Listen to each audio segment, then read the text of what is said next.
यदि उ केहू से प्रतिज्ञा कैले बाणे तो नुकसान भइला पर भी वो अपना वादा के ना बदली हैं। वचन देले बाणे तो वचन पर ना बदली हैं। स्वर्ग में जाए वाला व्यक्ति के अद्भुत लक्षण का हुए पता बा? वो वचन से ना हटिए लक्षण बाटे। मसीह में विश्वास करे वाला भाई और बहन लोग ध्यान से सुनी जाए तो हर बात हाँ होके तो हाँ, ना होके तो ना। बात के बदल दिलन ई बात तो परमेश्वर के पसंद ना हुए। योनातन एक दिन दाऊद से बात करत ई कहे लगलन कि योनातन ये बात के समझ गए रहले। शाऊल यानी उनकर पिता राजा रहले, राज करत रहले। योनातन के ही पता चल गई कि हमार बाप राजा हुए, हमरा के ही उनकरा बाद में राजा बने के चाही। परमेश्वर तो दाऊद के राजा होके खातिर चुन लेले बाणे। हम राजा ना बन सकीला। परमेश्वर के इच्छा के अनुसार दाऊद ही राजा बनी है। तो हमके का करे के चाही? परमेश्वर के इच्छा के अधीन होके के बा। तो हमके सुनी जा। शाऊल के बाद में उनकरा पुत्र योनातन के राजा बनल चाहत रहे। दाऊद के बाद उनकर बेटा सुलेमान राजा बनले। सामान्य तौर पर बाप के बाद बेटा ही राजा बनेला। ओ समय राज करे खातिर के ऊ चुनल गईल रहले। बाकी परमेश्वर के इच्छा का रहे कि शाऊल के बाद में दाऊद के देश के संभाले के चाही। योनातन एगो आत्मिक व्यक्ति हमें अपना इच्छा से बढ़ के, पिता के इच्छा से बढ़ के हमारा परमेश्वर के इच्छा बा। परमेश्वर के इच्छा के ग्रहण करके ओके स्वीकार करे के बाटे उनकर जिम्मेदारी रहे। मालूम बा दाऊद से का कहले? वो अद्भुत बात कहले। एक तरफ तो दाऊद राजा के रूप में अभिषेक पौले। ऐसा समय में योनातन उनकर मित्र रहले और वो उनकर भलाई ही चाहत रहले। योनातन अब ही का सोचत रहले? हो सकेला कि उनकर कोनो जगह होके या कोनो पदवी हो सकेला। का हम तोहरा सारी संपत्ति के खाली करे वाला बानी? ई भावना थोड़ा बहुत दाऊद में हो सकेला। बाकी ई एक दिन परमेश्वर के इच्छा ग्रहण कैले बा ओकरा खातिर एक दिन योनातन उनकरा से बहुत अच्छा बात कहले रहला। आई जा देखी जा पहला सामुएल अध्याय 23 में देखी। हम 17वां वचन यहाँ पढ़त बानी। शाऊल के बेटा योनातन उठ करके यानी जंगल में दाऊद के पास आके कहलन कि हमार पिता शाऊल तो तोहरा के पकड़ ना सकी हैं। बाकी तू मत डेरा। हमार पिता कोशिश करत हो कि तोके पकड़ के मार देउस। दाऊद तू हिम्मत रख, हमार पिता तोके ना पकड़ पाई हैं। कारण रउआ के पता बटे योनातन के मालूम रहे कि दाऊद के पास परमेश्वर बाणे। दाऊद के परमेश्वर राजा के रूप में चुनले बाड़े। यही से हमार पिता न दाऊद के पकड़ सकेलन न मार सकेलन। वो कितना अद्भुत और आत्मिक व्यक्ति बाड़े। वो कहत हमें कि वचन 17 तू ही इस्राएल का राजा होखब और हम तोहरा नीचे रहब। वो हट जाले, बड़ा अच्छा से अपना आप के किनारे कर देले। यानी शाऊल के जैला के बाद हमरा के ही राजा बन के बैठे के रहे। बाकी ये सिंहासन पर हम ना बैठ सकीला। के बैठी? दाऊद। यही खातिर से योनातन साफ रीति से स्वीकार करेलन, दाऊद तू ही राजा बनब। यदि हम ऐसा आशा रखत हई, प्रभु का अपेक्षा कैले हमें तोहरा के ही राजा बने के बा। यही से वो रास्ता से हट जातना। दाऊद तू राजा होखब और हम सहायक बन के रहब, तुहार सहायक बनब। कितना अद्भुत आत्मिकता दिखाई देता। कितना अद्भुत रीति से वो अपना के कम करेलन। ई दीनता हवे। योनातन तो एक दिन दाऊद के साथ एगो वाचा बंधले। उनसे वाचा बनले, दाऊद परमेश्वर तो के आशीष दिला के बाद, परमेश्वर तो के महान कैला के बाद, परमेश्वर तोहरा के स्थिर कैला के बाद में हमारा परिवार के, हमारा बच्चन के अनदेखा ना न करिए। यानी योनातन के समझ में आ गई एक दिन हमारा सामने दाऊद राजा बन के राज करे जाई हैं, तब हमारा बच्चन के बारे में का होई? अगर हम राजा बन जेती तो हमार बच्चा लोग राजकुमार बन के रहते हैं। बाकी हम परमेश्वर के इच्छा मानत हई। दाऊद अब राजा बने वाला बाणे। यदि हमके कुछ हो जाए तो हमारा बात बच्चन के का होई? बच्चा जवन राजकुमार जैसे रहे के चाहे उनकरा बारे में का होई? दाऊद के साथ में योनातन वो उनकरा से वचन लिहले, पता बाटे दाऊद आई जा ये हम आई वचन के पढ़ लें जा।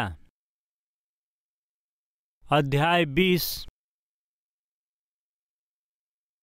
वचन 13। उहे बात कहलें, यहोवा तोहरा साथ वैसे ही रहें जैसे वो हमारा पिताजी के साथ में रहलें। ना खाली जब तक हम जीवित रहीं तब तक हमरा पर यहोवा के जैसे कृपा ऐसन करीह कि हम ना मरी। हमारा पर ऐसन कृपा करीह यदि हम ना मरी। यहोवा दाऊद के हर शत्रु के पृथ्वी पर से नाश कर दीहें, तबो ऐसन मत करीह। बाकी हमरा घराना पर से आपन दया दृष्टि के कभी न हटइह। एह तरह से वो कहलें। देखी जा यहाँ वो का कहत हमें, यानी तोहरा के राजा के रूप में नियुक्त कइल जातटे, और यदि हम मर जात हई तब तू हमारा बच्चा के अनदेखा मत करीह। हमारा बच्चन के तू अच्छा देखभाल करबा न, ई वादा करबा। यदि राजा बनला के बाद में, स्थिर भइला के बाद में हमारा बच्चन के प्रति अनदेखा व्यवहार करबा तब तो अवश्य परमेश्वर तोहके दूर कर दिए। वही दिन दाऊद के योनातान के साथ एगो स्नेह पूर्वक रूप में फैसला लेबे के पड़ल। दाऊद वचन दिहले कि तोहरा बच्चन के सुधि हम लेब। साउल के मूर्खता के कारण, उनकरा जल्दबाजी के कारण, परमेश्वर के इच्छा के विरुद्ध में, परमेश्वर के सहायता के बिना उनकरा इच्छा के विरुद्ध में साउल युद्ध में गईले। उनकरा साथ उनकर बेटा योनातन भी गईले, उनकरा साथे उनकर और बेटा गईले। वो युद्ध में साउल हार गईले और साउल तो खुद के मार दिहले। वो युद्ध में पिता के मदद करत योनातान भी मारल गईले, उनकर बेटा मारल गईले। ओकरा बाद में दाऊद सिंहासन पर राजा के रूप में बैठेलन। ओकरा बाद का भइल पता बाटे? स्वर्ग में जाए वाला लोगन के ये धरती पर दिखाई देवे वाला लक्षण का बाटे वहाँ के पता बा? उ वचन से ना मुड़ेलन। जब दुख में होखेलन तो एगो वचन देलन, बाकी दुख तकलीफ बीतला के बाद में वो भुला जालन जा। जब मुश्किल में रहलन, परेशानी में रहलन, बिना नौकरी के रहलन, आर्थिक परेशानी और पीड़ा में रहलन, परमेश्वर की उपस्थिति में आके हमनी का वादा करे लीन जा, उनसे वाचा बांधे लीन जा, हमहन वचन भी दे देलिन जा। परमेश्वर ये मुश्किल से, ये बीमारी से, ये तकलीफ में से और ये बांझपन से निकलला के बाद में, बेरोजगारी से रउआ यदि हमके निकालत हई, हमारा पर आशीष दे के प्रभु ई करब तो हम रउआ खातिर ई करब, ऊ करब, ई वादा करेलन। बाकी परमेश्वर के आशीष पावला के बाद वाचा में बनल रहे के चाही।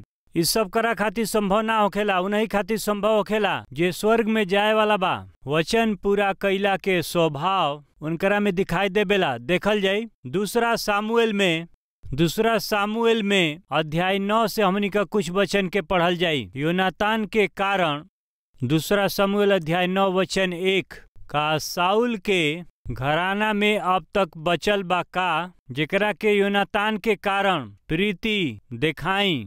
वो पूछले, साउल के घराना का एगो सीबा नाम के कर्मचारी रहले, यानी सीबा दाऊद के पास बुलावल गईले। जब राजा उनकरा से पूछले कि का तू सीबा हुआ, तब वो कहले, हाँ तोहार दास उहे हमें। हाँ राजा, जेकरा में हम परमेश्वर की जैसे प्रेम देखली। सुनत हई जा का जैसे परमेश्वर हमारा पर दया कैले।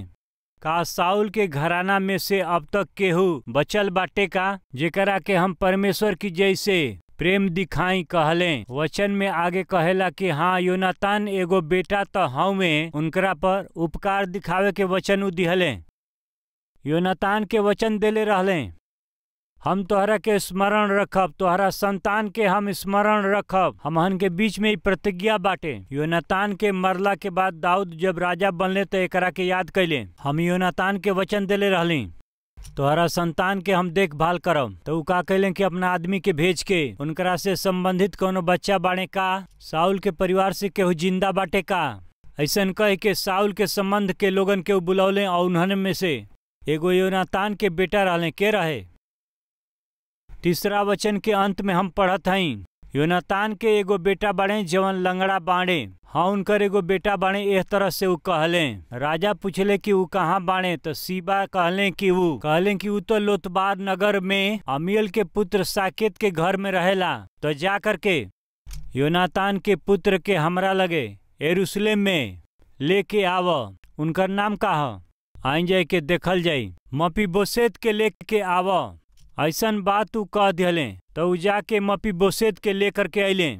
मपीबोशेत अइले तो उ का कहले, आई जाए के रखे अगला वचन में देखल जाई।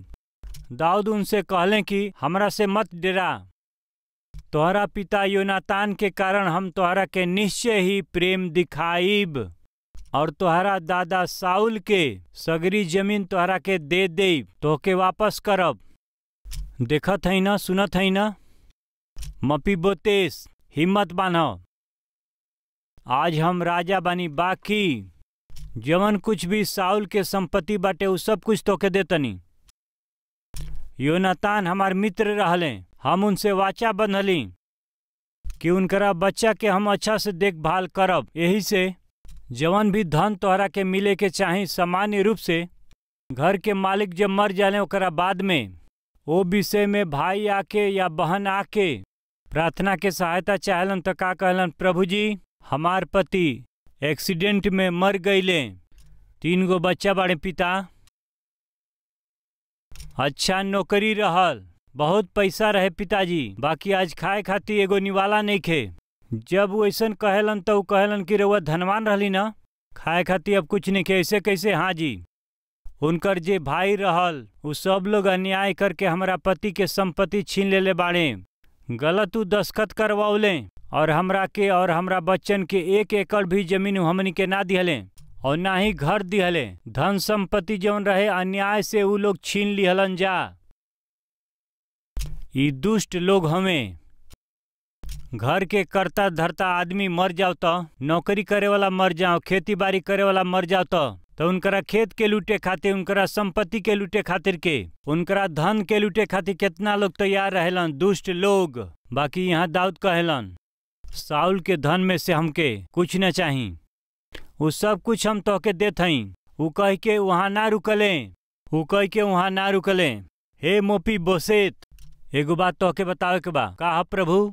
साउल के सगरी संपत्ति हम तोहके देत हई, हमके ई बात पता बाटे। उ का हवे? जी हाँ, वास्तव में राजा के रूप में सच में भोजन के मेज पर हमरा में बैठे के योग्यता नहीं खे। साउल के बाद हकीकत में यहाँ पर योनातान तोहार पिता बैठे के चाहत रहे। तोहार पिता उ खाना के मेज पर बैठतन तब हम तोहरा पिता के साथ खैती। बाकी परमेश्वर के ऐसन महाकृपा के कारण ही योग्यता नहीं खे ऐसे राजा के रूप में ये देश पर राज करत हई। ये भाग्य उ हमके दिहले। राजा जहाँ खाना खालन वहाँ बैठौले बाड़े, बाकी मपीबोशेत वास्तव में उनके यहाँ बैठे के चाहिए, हमरा के नहीं। वास्तव में हमार बच्चा नहीं, तोहरा के यहाँ बैठे के चाहिए। यही खातिर से मपीबोतेस आज से तू तो हमारा साथ में हमारा बेटा जैसे राजा जहाँ भोजन करेलन वहाँ तोहके बैठे के बाटे। ऐसे कहें तोहार पिता राजा होते तो यहाँ बैठतन न, ओकरा बाजू के हमरा के जगह देते। देखी दाऊद के कितना बड़ आत्मिकता रहे। दाऊद सिंहासन पर बैठला के बाद में वो अपना महत्व के खोवा ना दिहले। कई लोग के देखल जाला कि धन गुण के बर्बाद करेला और ई धन बाटे तो गुण नहीं खे, गुण बाटे तो धन नहीं खे। दाऊद के ऊपर वंशावली से आशीष ना आयल, ये आशीष अचानक आ गई रहे। कम से कम लगभग 15 बरिस तक 13 से 15 साल के बीच में परमेश्वर जौन प्रतिज्ञा कैले रहले, धीरज के साथ, विश्वास के साथ, इतना कोशिश कैला के बाद में ही वो उनकरा के वो स्थान मिलल। उनकरा पास धन आयल, बाकी वो अपना गुण के ना खोवले। योनातान में ये बात देखलन तो ये बड़ा अद्भुत रहे। वो इनके कैसे स्थापित कैले, तोहरा घराना के सगरी धन हम तोहके दे देब। इतना ही नहीं, आज से तू हमारा साथे राजा के ये भवन में हमारा मेज पर ही तू भोजन कैल करबा। काहे कहले जरा बताई? ये गुण तो जवन वचन हम देले बानी ऊपर खड़ा रहे के बाटे। कई मौका पर जब इंसान सामने दिखाई देला तो वो बात हमनी के याद आवेला। जब वो हमनी के सामने से दूर चल जाला तो ये बात के हमनी के भूल जाली जा। जब तक वो याद ना करें हमनी के याद ना आई। बाकी दाऊद ऐसा आदमी ना रहले। वो आदमी रहिए तो ऐसे बात करिए, वो आदमी ना रहिए तो ऐसे बात करिए। वो ऐसा आदमी दाऊद ना रहले। रउआ में का बा? जब उ सामने रहलन तो एक तरह से बात करीलन, जब उ ना रहलन तो दूसरी तरफ से बात करीला। यदि राउर ऐसन चरित्र बा तो रउआ स्वर्ग में ना जा सकीला, काहे कि ई वहाँ के तरीका ना ह। योनातान के मरला के बावजूद भी वो वहीं बाड़े ए तरह से दाऊद व्यवहार करेलन। जानत हैं एकर कारण का बा? हम वचन देले बानी, योनातान के हम वचन देले बानी, उनकरा संतान के हम देखभाल करब, उनकरा के हम देखब। जब वो ए तरह से कहलन तब मपीबोतेस के बात तो बहुत अद्भुत रहल। तब वो का कहले? तो आई जा यहाँ एके पढ़ल जाई। यही से मपीबोतेस तू हमारे साथे खैब। ये आज के बात ना हुए, बाकी हमेशा खातिर के। मूड ठीक बा यही खातिर ना। कई लोग कई बार जब उनकर मूड अच्छा रहेला तब उनकरा बात के रउआ सुनी जा। मूड अच्छा रही तो उनकरा बात कैला के तरीका और उनकर हाव भाव भी, उनकर व्यवहार सब कुछ अद्भुत होखेला। साधारण रूप से हमनी का कहलें जा आज कौन सा दिन बाटे? सोमवार बा, शुक्रवार बा कि गुरुवार बाटे? उ लोग ऐसन काहे कहलन? काहे कि हर एक दिन एक जैसे ना होला, दिन याद करेलन। कुछ लोग ऐसने होखेलन, कुछ अवसर ऐसन होखेला जब बड़ा खुशी रहेलन, बहुत अच्छा से रहेलन उ। ओकरा बाद फिर उ पहले जैसे जियलन। दाऊद ए तरह के ना रहले। भाई और बहन रउआ सुनत हई? पल पल भर में राउर मूड बदल जाला, पल पल में राउर मानसिकता बदल जाला, क्षण क्षण में राउर बात कैला के तरीका बदलेला। अगर ऐसन बाटे तो स्वर्ग में जाए वालन के लिस्ट में राउर नाम नइखे। एकरा बाद एगो बात बाटे कि मपीबोतेस बिना डर के अब रहल करेलन। स्वर्ग में जाए वालन के विशेषता का बाटे रउआ के पता बा? स्थिरता, उनकरा बात में, उनकरा व्यवहार में स्थिरता, व्यवहार में स्थिरता। इस स्वर्ग में जाए वाला लोगन के विशेषता दिखाई देले। जलन ना रखी ह, कुरकुरे मत। ई ना कहले आज हमार मूड ठीक बाटे ऐसे हमरा साथे खाना खा, ऐसे ना कहलन। का कहलन? हमेशा खातिर के, हमेशा खातिर के, तोहरा मरला तक, नहीं तो हमरा मरला तक हमरा साथे तोहके भोजन करे के बाटे। ई कितना अद्भुत बात बाटे, ई कितना अद्भुत दोस्ती बाटे, ई कितना अद्भुत समर्पण बाटे, ई कितना अद्भुत गुण बा, व्यक्तित्व बाटे, तत्व बाटे। हम इहे रउआ से पूछल चाहत हैं कि का स्वर्ग में जाए वाला लोगन के जौन गुण बा उ रउआ में बाटे का? का ई गुण रउआ में पावल जाला? एक बार जरा सोची।